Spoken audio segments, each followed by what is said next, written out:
அன்பானவர்களே, ஒரு பங்குல பங்கு தந்தை என்ன பண்ணாரு, வேளாங்கண்ணி போறதுக்காக ஒரு பஸ்ஸ ஏற்பாடு பண்ணாரு. பல பஸ்ஸுகள் போச்சு. ஒரு பஸ் எல்லா பஸ்ஸுகளும் முன்னாடி போச்சு. ஒரு பஸ் மட்டும் நிக்குது.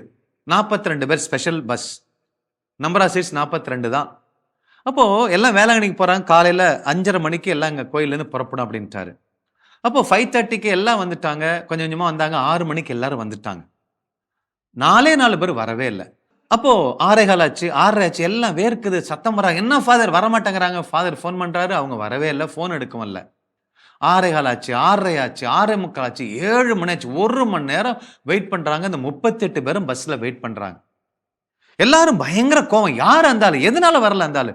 எப்படி ஒருத்தரால இவ்வளவு கஷ்டப்படுறோமே? எல்லாம் எரிச்சல், கோபத்தோட பஸ்ஸுக்குள்ள இருந்தாங்க. 1 மணி நேரம் கழிச்சு அவர் வராரு.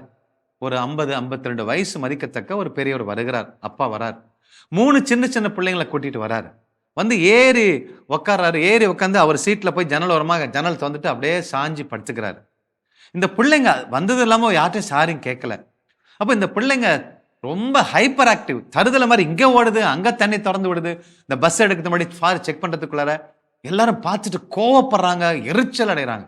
அப்ப பின்னாடி இருக்கிற ஒரு பொண்ணு அந்த அப்பாவ அந்த ஆண ஷோல்டர்ல தட்டி, "ஏங்க வந்தது லேட்டு. என்ன வேடிக்கை பண்றீங்க? ஒரு சாரி கூட கேட்கல. உங்க பிள்ளைங்கலாம் தருதல மாரி இங்க அலையுது." அப்படி சொல்லி பயங்கர ஆத்திரப்படுறாங்க. ஆர்கியூ பண்றாங்க.